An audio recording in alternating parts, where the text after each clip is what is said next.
खुशामदीद दोस्तों, कैसे हैं आप? मैं गुंजन गोयला अक्सर रसोई में आप सभी का एक बार तहे दिल से इस्तकबाल करती हूँ। इस शो के ज़रिए हम आपको कई तरह के लजीज पकवान बनाना सिखाते हैं। तो चलिए इसी सिलसिले को जारी रखते हुए आज हम बनाते हैं वेजिटेबल कोरमा। सबसे पहले मिक्सी में हम इसको पीसेंगे, यानी कि थोड़ा सा नारियल आप लीजिए, कोई 1/4 कप,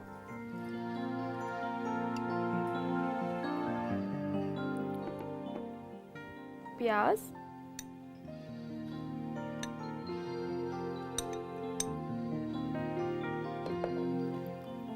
अदरक,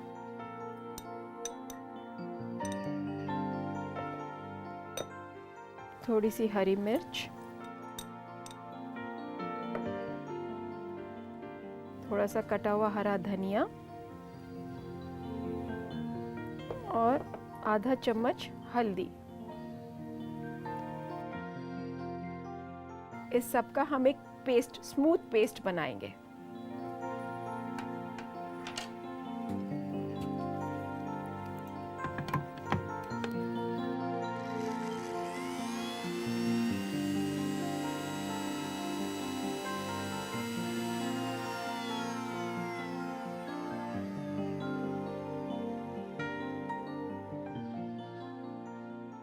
तो आइए देखते हैं कि हमारा पेस्ट कैसा बना।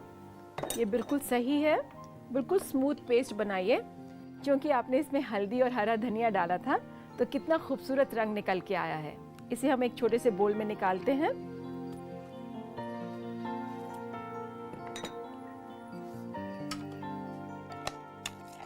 और निकाल के अलग रखेंगे। हमारी करी का बेस यही पेस्ट होगा। चलिए बनाते हैं थोड़ा सा गरम मसाला। इसके लिए हम लेंगे दालचीनी, थोड़ी सी लौंग, 4-5 इलायची के दाने और ये सौंफ। हल्की आंच पे हल्का सा ड्राई रोस्टिंग करेंगे और भुनने के बाद इसे हम पीसेंगे। जितनी देर में ये भुनेगा हम भूनते हैं अपना मसाला। इसके लिए हम पैन गरम करते हैं और डालते हैं थोड़ा सा घी या कुकिंग ऑयल।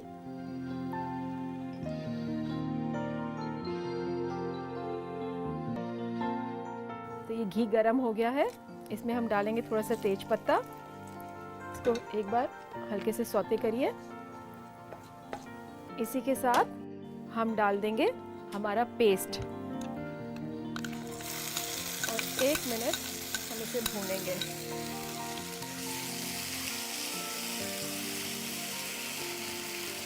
इसमें आप चाहें तो थोड़ा सा पानी डाल सकते हैं।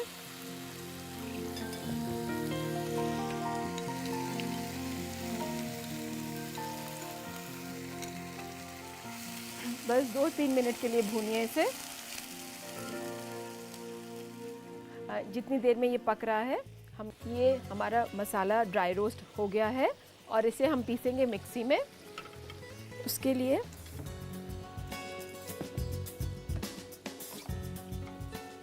इसको हम निकाल के इसमें पीसते हैं।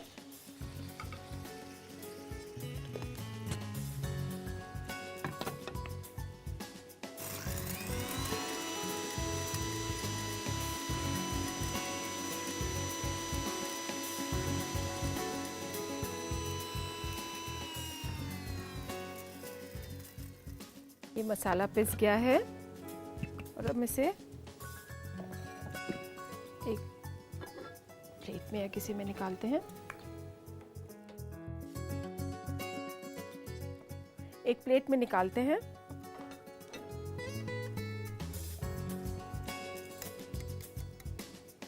तो ये मसाला पिस गया है। अब इसे हम अपनी करी में डालेंगे।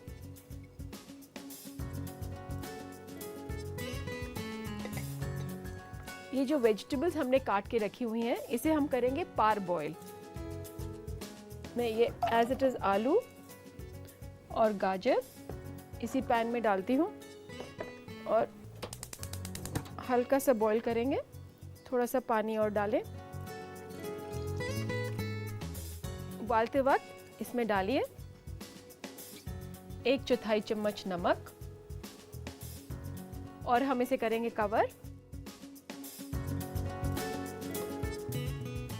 दोस्तों, पार बॉईल का मतलब होता है हल्का सा बॉईल, और जो इसका स्टॉक बनेगा, स्टॉक उसे कहते हैं जो पानी जिसमें ये उबाला जा रहा है, तो जो इसका रेजिड्यू यानी जो इसका बचा हुआ पानी, उसको हम वेजिटेबल स्टॉक बोलते हैं।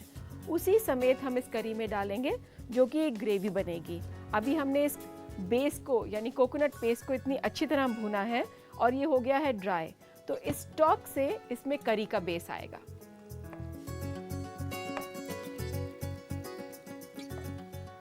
देखते हैं, हमारी वेजिटेबल्स रेडी है। इसको मैं करती हूँ बंद। इसको मैं निकाल लेती हूँ एक बोल में।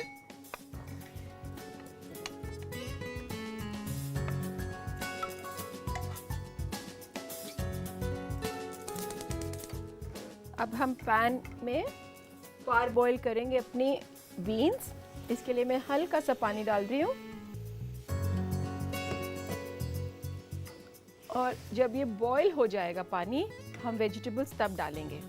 आप ये सोच रहे होंगे दोस्तों, मैंने आलू को ठंडे पानी में डाल दिया था, मगर बीन्स और जितनी भी ग्रीन वेजिटेबल्स हैं उसे हम उबलते हुए पानी में डालते हैं। अभी बताती हूँ क्यों आपको। ये हमने डाल दिए बीन्स। ग्रीन वेजिटेबल्स में जो क्लोरोफिल है वो उड़ जाएगा अगर आप इसे ठंडे पानी में बॉईल करेंगे। इन द मीन टाइम हम अपनी ये ग्रेवी तैयार करते हैं। ये हमारा पेस्ट अच्छी तरह भुन गया है। अब हम इसमें डालेंगे चॉप्ड टोमेटोज।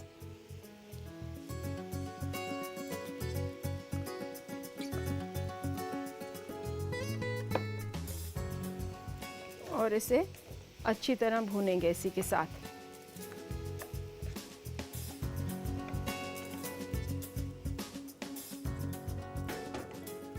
इसे भी हमें अल डांते बनाना है, तो इसे चलाते रहें और चेक करिए कि वेजिटेबल ओवर कुक ना हो जाए।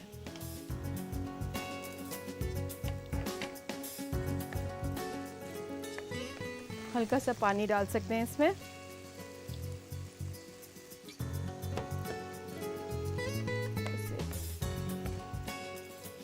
दो 4 मिनट और पकाइए ताकि टमाटर इसमें ज़ब्त हो जाए।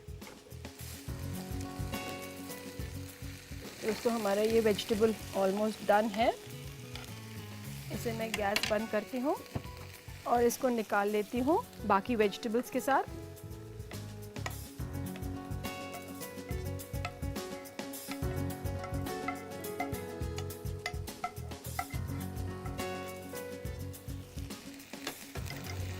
हल्का सा इसे और भून लीजिए। हम इसमें डालेंगे नमक हस्बे जायका। मैं इसमें 1.5 चम्मच नमक डाल रही हूँ। आप सोच रहे होंगे मैंने मटर बॉईल नहीं की है, ये मटर हमने ऑलरेडी ब्लांच की हुई है। ये भी मैं इसी के साथ मिलाती हूँ।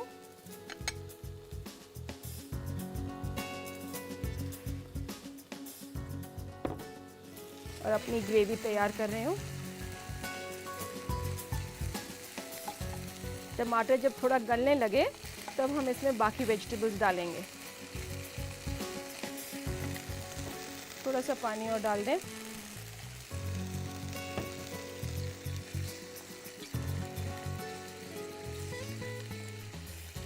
ये ग्रेवी ऑलमोस्ट रेडी है हमारी। इसमें मैं डालती हूँ ये सारे ब्लांच करे हुए वेजिटेबल्स।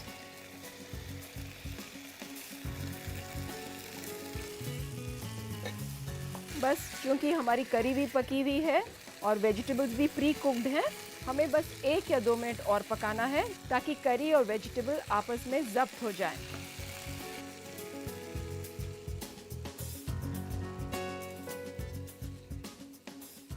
तो ये तैयार है वेजिटेबल कूरमा। इसके लिए मैं एक सर्विंग डिश निकालती हूँ।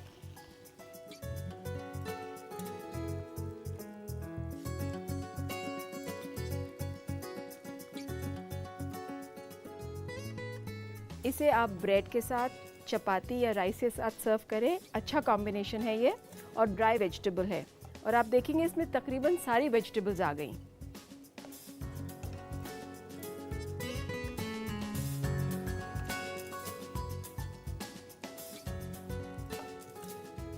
अगर आप गार्निशिंग करना चाहें तो ऊपर से हल्का सा हरा धनिया और थोड़ा सा नारियल।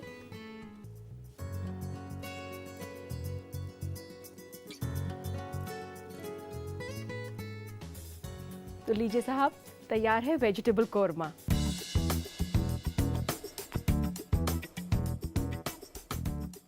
तो आइए डालते हैं एक नज़र आज की बनाई हुई डिश के रिकैप पर। वेजिटेबल कोरमा बनाने के लिए हमें चाहिए 100 ग्राम बीन्स कटा हुआ, 100 ग्राम गाजर कटा हुआ, 100 ग्राम मटर उबला हुआ और छिलका उतार के, 100 ग्राम आलू कटा हुआ, 100 ग्राम टमाटर कटा हुआ, 2 अदद तेज पत्ता, 4 से 5 अदद इलायची, 4 अदद दालचीनी, 2 बड़ा चम्मच घी, 7 से 8 अदद लौंग, 2/3 कप नारियल कद्दूकस किया हुआ, 2 छोटा चम्मच हरा धनिया कटा हुआ, 2 छोटा चम्मच सौंफ, 1 छोटा चम्मच अदरक कटा हुआ, 2 अदद हरी मिर्च कटी हुई, 2 बड़ा चम्मच प्याज कटी हुई, आधा छोटा चम्मच हल्दी पाउडर और नमक हस्बे जायका। सबसे पहले मिक्सी में नारियल, प्याज, अदरक, कटी हुई हरी मिर्च, कटा हुआ हरा धनिया और हल्दी मिलाकर महीन पेस्ट बना लें और एक बर्तन में निकाल लें। इसके बाद गरम मसाला बनाने के लिए पैन में डालें दालचीनी, लौंग, इलायची और सौंफ डालकर भून लें। भुनने के बाद इसे मिक्सी में पीसकर पाउडर बना लें। इसकी ग्रेवी बनाने के लिए एक पैन में घी गरम करें, इसमें डालें तेज पत्ता और बनाया हुआ पेस्ट तेज पत्ता में मिला दें और इसे भूनें। कटे हुए आलू और गाजर को पानी डालकर रख दें उबालने के लिए। साथ ही इसमें डालें नमक। उबालने के बाद निकाल लें एक बर्तन में। फिर इसी पैन में बीन्स को भी पार बॉयल करके निकाल लें।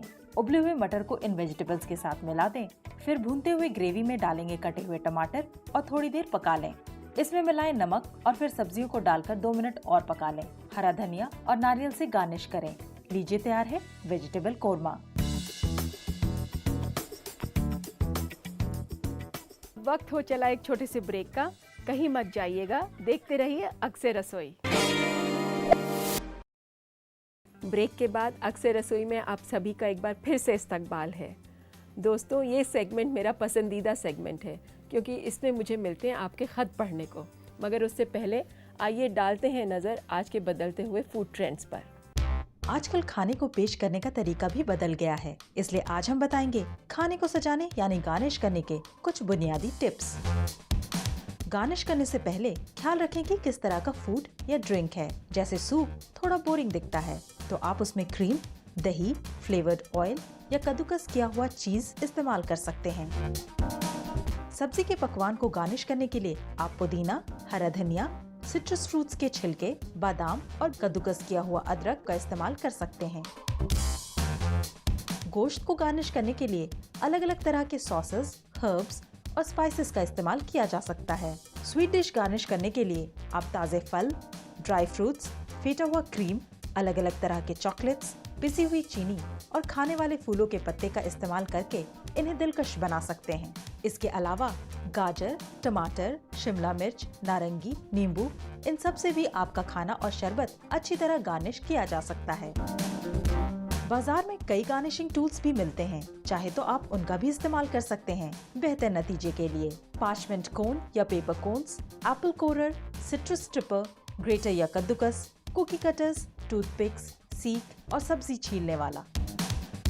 अगर आप गार्निश के लिए सिट्रस फ्रूट्स ले रहे हैं जैसे नारंगी और नींबू, तो आप सिट्रस स्ट्रिपर, वेजेस और ट्विस्ट का इस्तेमाल ड्रिंक, फिश आइटम्स और स्वीट डिश में कर सकते हैं। गार्निशिंग में जिस बर्तन में परोसा जा रहा है और कैसे परोसा जा रहा है उसका भी अहम किरदार होता है। जैसे खाने और प्लेट के रंग के कंट्रास्ट का ख्याल रखें और प्लेट में खाने को अच्छे से सजाएं ताकि वो खूबसूरत दिखे। और आइए अब लेते हैं आज का पहला खत। सीमा मसूरी से पूछती हैं, पुदीने के पत्ते को ज़्यादा वक्त तक फ्रिज में कैसे स्टोर करके रख सकते हैं क्योंकि कुछ दिनों बाद वो पत्ते काले हो जाते हैं। सीमा, इसका एक बहुत आसान तरीका है।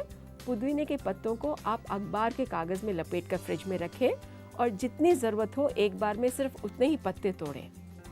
ये दूसरा खत रिजवान का दिल्ली से पूछते हैं कि मेरी 6 बार कोशिश करने के बाद भी मंचूरियन बॉल्स क्रिस्पी नहीं बनते। आधा डब्बा कॉर्नफ्लावर डालने के बावजूद ये भी सौगी हो जाते हैं। प्लीज़ कुछ मशवरा दें, मैं अपनी बीवी को सरप्राइज़ देना चाहता हूँ। रिजवान, मंचूरियन बॉल्स में अगर आप ज़्यादा कॉर्नफ्लावर डालें या कम कॉर्नफ्लावर डालें, इससे क्रिस्पीनेस का कोई आपस में लिंक नहीं है। आप जब भी पत्ता गोभी काटें उसको निचोड़ के काटें और काटने के बाद भी थोड़ा पानी उसमें से निकाल लें। थोड़ा सा कॉर्नफ्लावर मिलाएं और हाई हीट पे उसको फ्राई करें। आपके बॉल्स सॉफ्ट और क्रिस्पी दोनों ही बनेंगे। ये तीसरा खत सना सिवान बिहार से पूछती है, घर पे ताज़ी क्रीम कैसे बनाई जा सकती है। सना, घर पे फ्रेश क्रीम बनाने का एक आसान सा तरीका मैं बताती हूँ आपको। आप मलाई इकट्ठी करें, उसे एक कांटे से अच्छी तरह फेंट लें। फेंटने के बाद आप उसे छन्नी से छान लीजिए। जब वो छन जाएगी आप उसे थोड़ी देर चाहे फ्रिज में रख सकती हैं, तो वो और भी गाढ़ी हो जाएगी। मगर बाज़ार का कोई सब्स्टिट्यूट नहीं है, क्योंकि उनके पास सेपरेटर्स होते हैं जो कि घर पे लाने नामुमकिन है। तो ये था हमारा आज का आखिरी खत। अब वक्त हो चला एक छोटे से वक्फे का। कहीं मत जाइएगा, मैं यूं गई और यूं आई। ब्रेक के बाद मैं गुंजन गोयला अक्सर रसोई में आप सभी का एक बार फिर से इस्तकबाल करती हूँ। ब्रेक से पहले हमने बनाया था वेजिटेबल कोरमा और अब बारी है ऑरेंज एंड स्पिनच सैलेड की। तो आइए शुरू करते हैं सैलेड। स्पिनच को थोड़ी देर पहले आप साफ करिए ठंडे पानी से और उसको थोड़ी देर बर्फ़ के पानी में भिगो दीजिए ताकि आपका सैलेड क्रिस्प रहे। जितना ठंडे पानी में आप रखेंगे सैलेड अपना क्रिस्पनेस लेगा और उतनी देर उसकी ताजगी भी बरकरार रहेगी। इसको हम डालते हैं एक बड़े बोल में।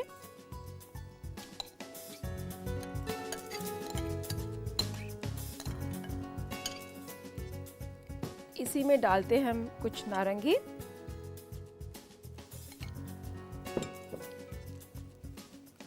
सच मानिए सैलेड एक अपनी ओन क्रिएटिविटी है। अगर आप इसमें चेरीज डालना चाहें तो आप चेरीज डालें, स्ट्रॉबेरीज भी डाल सकते हैं। हल्के हाथ से मिला के देखें कि क्या प्रोपोर्शन चाहते हैं आप। तो आइए तैयार करते हैं इसका ड्रेसिंग। इसके लिए हमें चाहिए होगा 3 से 4 चम्मच ऑलिव ऑयल,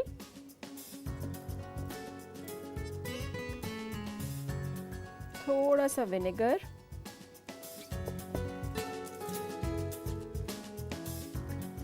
2-3 चम्मच सोया सॉस,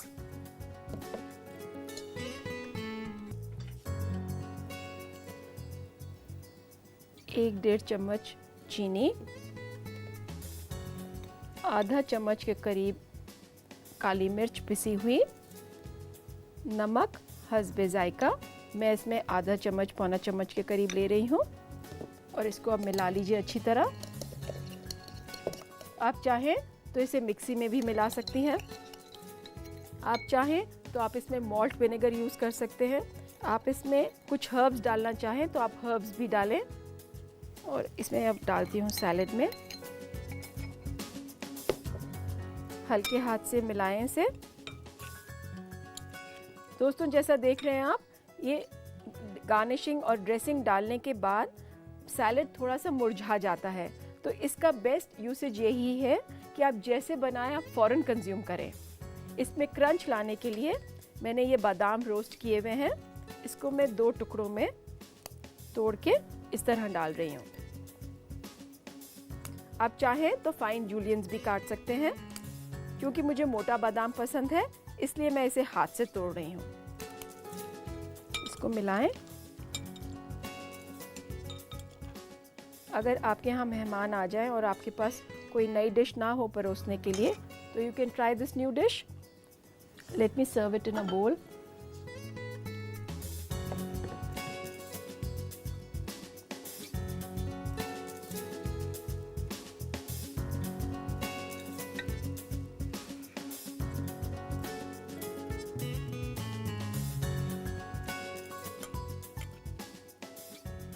थोड़े से बादाम आप ऊपर गार्निशिंग के लिए रखें।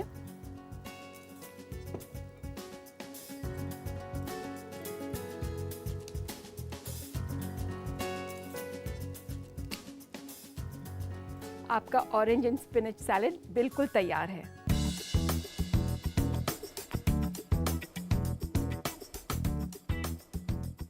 जो दोस्त इस रेसिपी को बनाने का तरीका एक बार फिर से देखना चाहते हैं, उनके लिए एक छोटा सा रिकैप।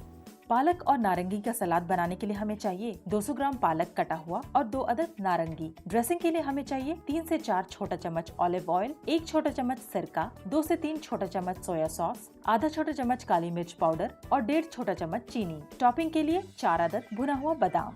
एक बड़े बर्तन में डालें कटा हुआ पालक और नारंगी छिलका उतरा हुआ और हल्के हाथ से मिला लें। इसकी ड्रेसिंग के लिए एक अलग बर्तन में डालें ऑलिव ऑयल, सिरका, सोया सॉस, चीनी, पिसी हुई काली मिर्च, नमक और इन सबको अच्छी तरह मिला दें। इस लिक्विड को सलाद में डाल दें और हल्के हाथ से मिलाएं। फिर इसमें भुना हुआ बादाम डालें और एक बार फिर मिलाएं। बादाम से गार्निश करें। आपका पालक और नारंगी का सलाद तैयार है।